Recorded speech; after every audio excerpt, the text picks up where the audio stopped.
Apparently, a lot of people are reacting to this chapter in a very positive manner, saying, we are sorry to Bata for doubting you, as well as people saying, we told you Tabata had planned something, you're a bunch of clowns now.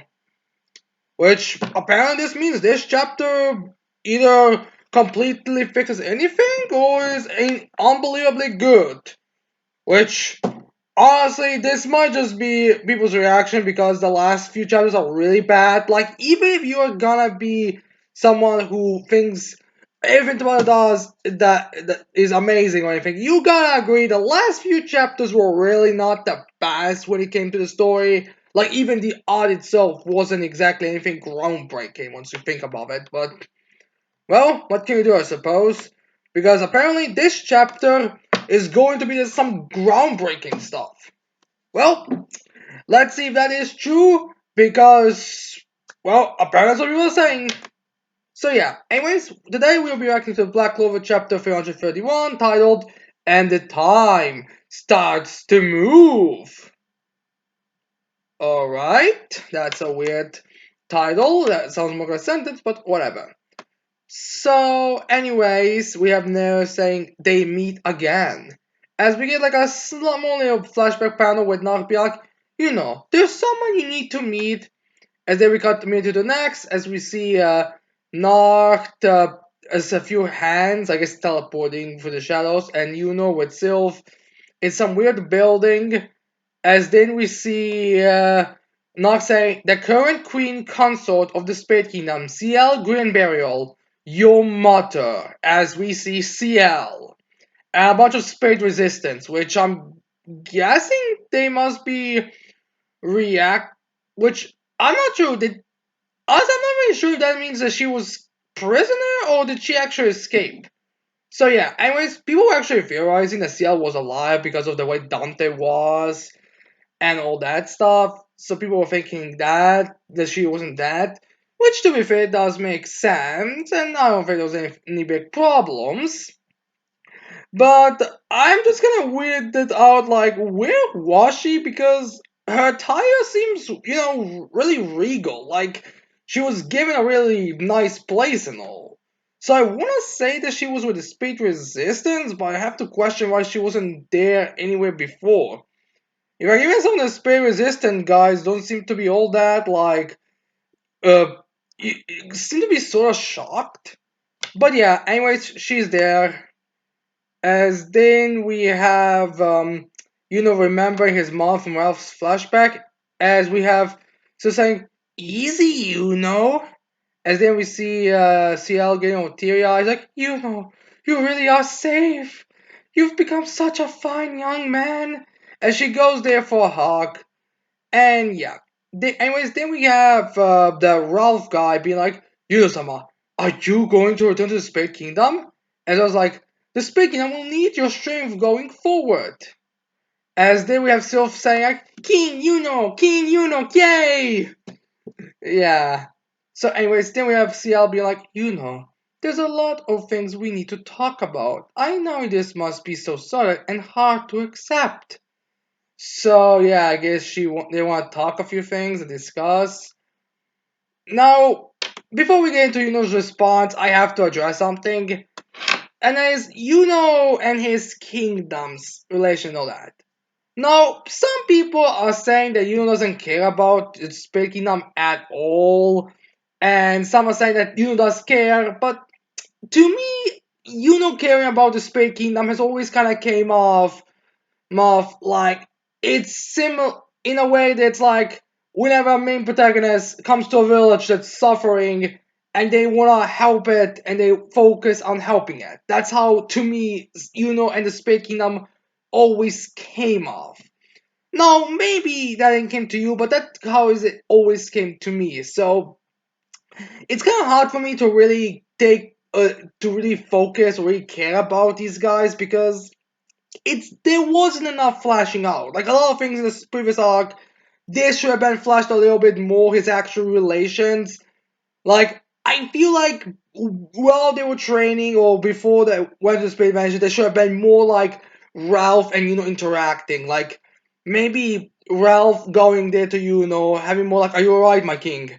And then like kind of making it so the Ralph is more following it. Like maybe Ralph would be his vice, would act like Ralph is his vice captain, kinda. Like maybe stuff like that. But no, it just kind of feels, oh yeah, Yuno's the Spirit Kingdom prince, so we have to address this. It's lackluster for the story itself. But yeah, anyways, then we get to Yuno's response as everyone else is bowing before him. As then we have Yuno saying, "The future is still uncertain. However, first I have made vows that I must keep." We are going to that scene, aren't we? Oh my god. Yuno then says, "To my Clover Kingdom family and my dearest friends, and to my rival, the man with who I made a vow." There is a certain limit of how many times you can remind people in a few chapters about how you two are rivals. Just saying, there's a certain, like, you are exaggerating a bit, or you use it too much. But anyways, then we get a clouded sky, as then we have Asta and Libe on the clock tower. We keep a very close eye on the clock tower, as if you won already. But anyways, Asta says, "Thanks, Libe," as if like, huh? As then we have Asta saying, "Thanks to you, I was able to see my mom inside your memories. It's not like I have a grudge over being abandoned, but knowing that she did love me, that makes me really happy." As we get like a little happy spun with Asta, which, yeah, I feel while it is a bit weird, while it was a bit weird for Asta's and the mother thing, it is happy to see that he had a positive response to find out Lisita is his mother, and he doesn't really have a problem with it. And yeah, it's nice little. Makes me wonder, is there how much of a time gap there is, and what exactly is the status right now? Because and I, they seem to be chilling, and no one else seems to be really focused on anything. Like, is everyone already healed or something? I don't know. It's just really weird. So, anyways, then we have Libra being like, "You idiot! That's my line." And then we have saying, "It's thanks to you that I was able to avenge Lisita's death. Thank you, Asta." So yeah, I'm guessing that we're gonna have it's kind of like a tsundere relationship with Libe, which I do want to know how Libe and Sekwe are gonna interact with one another now. I wonder there's already some fan out of the two shipped. Tell me in the comments below if there already is. So yeah, anyways, then we have Libe saying, "This time it's my turn to make your dream come true." Geeky. As if us saying, "That's right." And that's our reaction to what they're gonna say now. As we get now to the panel we all know what's coming. As we see Asta and you saying with their familiars next to them, as they're both saying at the same time, "I'm going to become the Wizard King." Now, I'm not sure if I already said this, or even number of times I said this, but I'm really annoyed with how absolutely nothing think this kind of rivalry is, except being non-toxic. Like seriously, I know the whole thing about Austin News rivalry is that it's not toxic, that's why it's good and all that, but I mean, can there be at least a bit more to their rivalry? Like, I'm not saying they have to have a straight up fight, but it always kind of feels like it just they are in the same arc and they are playing major roles. They're like, we are, well, actually not even major roles, just in the same arc. And they're like, we are rivals. We swore to become the Wizard King. One of us is gonna be first, and that's it. Like that's what is my problem. In fact, that moment where Asta and both stood up with Nacht and Yami against Lucifer was probably like the only time where their rivalry was demonstrated about them literally saying it or saying stuff like that. So again, I feel like it's a bit. I feel like there has to be a bit more intrigue on this rivalry, like a bit more, something more to it, because this point just kind of feels repetitive. But yeah, anyways, then we have Asta standing up like, "But first we got to get the people of our country to admit that you're a good person, especially that guy from the Magic Council with the scales." As if it's like, I hate that dude. So yeah. Now, to me, I feel like what they should do is use a scapegoat for it. I mean, let's be real, that is the best way to solve it. I don't believe people are just gonna be like, you see, this is my brother Libe, and he's a good person. Like, I don't think that should. I really feel like they need a scapegoat. I am again curious. Is Vika alive? Because she would make a perfect scapegoat here, people.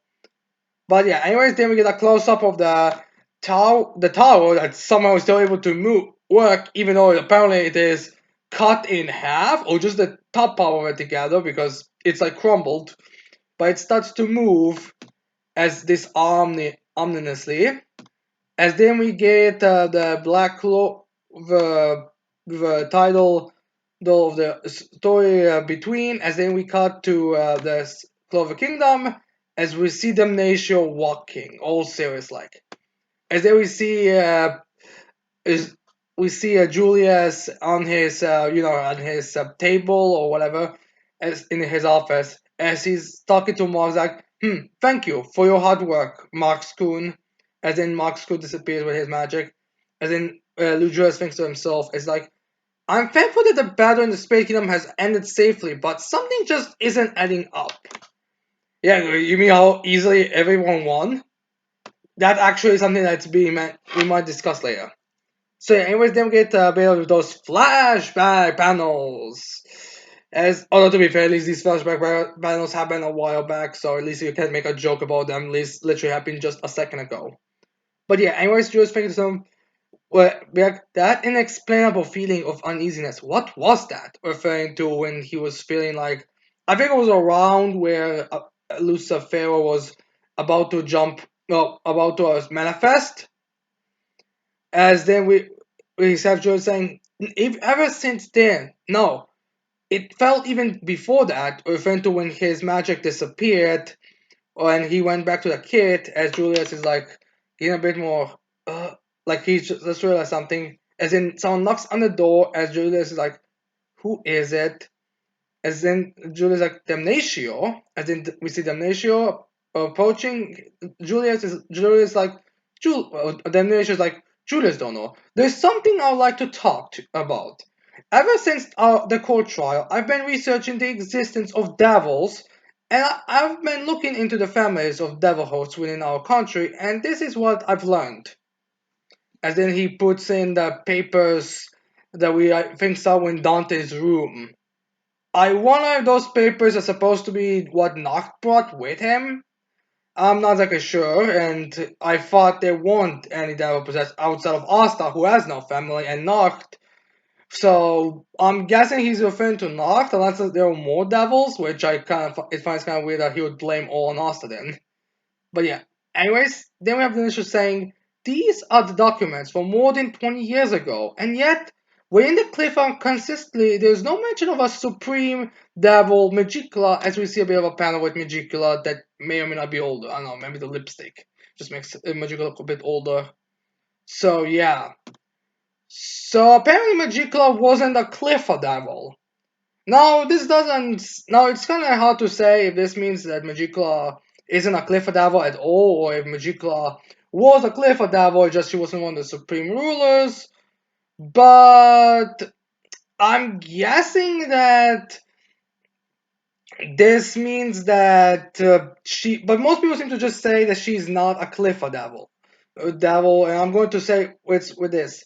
Oh, by the way, in case you're wondering why I'm saying that, yeah, saying that she may not even that she may still be in Clifford Devil is because within the Clifford, even though it's the states within the Clifford consistently, there's no mention. Well, that's the reason. The reason why is because these are unofficial translations, and you know how translations can get all muddy, and all that stuff. So there could be something else said. But from what I could tell, there apparently isn't Magical isn't even a part of the Clifford, which, oh my god, this actually puts in question all the power scaling thing. We'll get into it. I'll probably get into it while I'm discussing the villains of Black Clover. But yeah, anyways, then we have this thing. The underworld is said to have three rulers: Lucifer, the gravity magic, also known as Satan.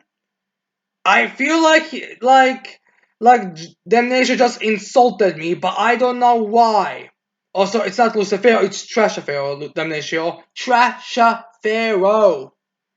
Beelzebub of spatial magic, and finally Astaroth of time magic. So we finally confirmed that Astaroth is indeed the name of the time magic devil. So yeah, anyways, then we have Dominic saying, perhaps Magica took Astaroth's place, because for some reason it appears that Astaroth vanished from the underworld. And this statement here is the reason why I think Magica might have been a Clifford devil, is just that she, you know, was promoted into the evil trinity, because, I mean, how does a random devil who is supposed to be weaker than a Clifford devil gets one of the three highest positions? It's a bit of a bit weird. It's just kind of weird. I mean, granted, Majora could have grown in power, but apparently she didn't because of the way she was talking when she was being defeated. But yeah, anyways, then we have back with Joy's hat. As I, as we see, Damnatio saying, Damnatio saying, I think, I'm still unsure, so please tell me I'm wrong. As they have mentioning, moreover, perhaps by coincidence, according to my research to date, there has only been one person whose magic bears the name of time in the whole world. I kind of question this whole world time thing. I mean, let's not pretend like your research is top notch. I mean, how we know that you can have oversights when it comes to time magic. After all, you didn't have documents on Sakurai because of the fact that she was born 500 years ago. So I'm not exactly sure if the whole world, or never having any time people, is really much of a mention. Hell, as far as we are concerned, there could have been people with time magic. It's just they were before 500 years ago, or maybe they just had very weak time magic to a point you could barely even tell. After all, I don't really see any random peasant being able to use time magic in a notable degree. But yeah, anyways, they were understanding the existence of the devil that's been nesting within our country. As then we see a Shaw, which is Julia saying, "You're right, it really is." As then we get like a bunch of flashbacks where we see like Julia so happy meeting Yami and William, the sacrifice discussion when Morgan and Julius were together, the discussion with Patry and Julius when William revealed to be Patry and all that. As then we see a completely despaired face of Julia saying, "Me, me," as they were the ninjas saying, "Tell me, you have nothing to do with it." As then the ninjas are a bit shocked, as then Julius is starting to like, I think shake and maybe clutch a bit, as Julius is like, Damnatio-kun, quickly, as then we see Julius's body like being kind of covered with some kind of like weird, I don't know, some kind of weird thing. I'm not sure if that's supposed to be time magic or something, like just something weird mono-like. As then we see Julius's grimoire, and we can tell it's Julius' grimoire because it has like that spinning thing where it has no cover at all, just pages spinning around. As then we get in the final next panel saying that what Julius transforming to what looks to be his normal form, or the form he took before he was a child, and his life says, "Is that not how you wished things were?" As Julius just touches Damnatio and says here, "Pause," as Damnatio puts his scales up. As then we see between Julius's grimoire emerging a bit of fire that seems to create cover. As in this page, we also get the final act. As then the next page, we start off with with us seeing Julius's cover grimoire, and yeah, this grimoire really has a bunch of details. Like you get like a bunch of suns, we see like clovers, we see like look like branches, like we see a bunch of random stuff. And a very important thing to note is that it seems like Julius's grimoire cover also has like two spades, one normally placed and the other one reversed behind it. And also, some people were saying this could also represent all of the all of the kingdoms together, because you have the spade obviously, but then you can also have a heart if you cut cut a few things out. You can also have a diamond if you take a few things out, and and I think you can also have a clover if you just cut the top portion away, the bottom portion away. But yeah. So, anyways, then we have Damnatio falling on the ground. As we see behind Julius, the Adromelech showing up as he sits on the window, and this Thor is still like the emo guy, like the Edgelord one. As I'm like, yo, everything happened pretty much like you said. It would, it would. Lucius Zogratus. As they will get a bit of a side panel of Lucius, as then we have Lucius, his face is revealed, and Lucius like, time's up. As he has like a very like sinister smile, as he also has his hair back to normal black, as well as his marks a form of a bit of a form of the, I want to kind of describe it like a sun with a little hole in it. As is that we get a bit of special narrations with the one who will reach the strongest wizard king. As then we also get a ceremony be like, what path will they walk after this? And then we also get the announcement of a few things like that Black Clover is gonna be on a 3 month long break, and yeah, so Julius and Lucius is one of the greatest. And this is probably why people were screaming that this is why you need to wait pressure for the bottom. Okay, I'll be totally honest, this reveal, it doesn't really, it's a good reveal. Like, the way it's revealed is a good way. Like, it's clearly shown that Julius and Lucius are a bit of two different people, similar to Patry and William. So it's not the worst reveal possible. Granted, it does put a lot of questions in. And there's a lot of questions. I mean a lot. Because Julius has his age revealed, which I believe was 42. And I'm not exactly sure how this transformation, dual souls, or anything worked. But Lucius actually, from this panel, looks younger than Julius. Like, I mean, granted, I think Julius was always one of those characters that, kind of looked a bit younger than they really should. But Lucius really looks like, he honestly does look like Xenon's more psychotic twin brother, honestly. So yeah, anyone who said that Xenon looked very similar to Julius was correct. Which honestly means we have to just applaud everyone who's saying Julius was evil or Zugat or member of the Zugatas family. So applause. But yeah. Now, the main thing to take away from is that by the implications in this chapter, it seems like this entire Spade War arc, this whole Spade Invasion arc, has actually had the time, well, working in the good guys' favor. That seems to be in the implications and the way we can all kind of take this.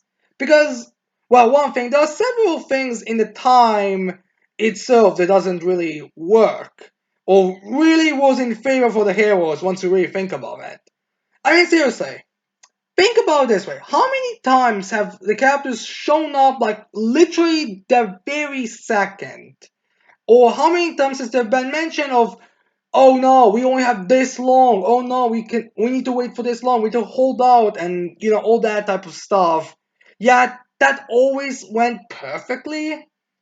So judging by this, it seems to be implied that Astrov, Lucius, or whoever was manipulating the time to spade in a way for the heroes to win. Now, I'm a bit curious on how exactly this went, because the way I can see it could be one thing, it could just be speeding up when the time needed it, so characters could show up before, or slowing it up so the characters will, it will take a bit longer for characters to do stuff, like Dante and Vanga and all that. Or it could also be that they were going the whole multiverse route, where one decision that the Doctor had made it so the other ones they didn't make those decisions later. Like, for example, Dante, instead of saying, Magna, you can hit me all you want and go away, Dante was like, you didn't plan to fight me? Probably making and kill Magna immediately. Like, no debate, like, just kill me. Like, no, not even waste time. Like, not even allow it, which makes more sense if you really think about it. And yeah, that's what seems to be implied here. I'm wondering if that is gonna be, in my opinion, that would be a good reveal. In my opinion, that this is that the reason why you won wasn't because you were showing everything. Oh no, we literally had to I literally had to manipulate time so many times so you guys had your chances. And I also think there might be potential that there were a few attacks that the villains made that could damage the heroes and give the villains a bit more of a chance against them. Also erased, like I think that's what Diavolo does from JoJo, the part 5, where he can kind of like erase certain moments in time. Like he will stand somewhere and then someone will shoot him, but then Diavolo will like erase that moment, and then it will be replaced with him just being like at the next to him or something. I'm not exactly sure how Diavolo's ability work, but I think that's how what it's implied to work. I don't know, maybe I need to reread it. But yeah, that may be also the case. Like he was erasing a few attacks from the villains, so the heroes could win. Which, if that's the case, I would love it, honestly. But yeah, as for like this chapter really fixing anything, it doesn't really, if you ask me, it's just a very solid chapter, honestly. But yeah, anyways, I hope you guys liked this reaction. I hope you leave your thoughts and opinions on this chapter below. And what do you think is gonna happen? Well, we can't really say what we think because Tubata himself doesn't know what's gonna happen. So, see you in 3 months when Black Clover is back. So yeah, with that said, I cannot wait to see all of you mortals next time. Goodbye.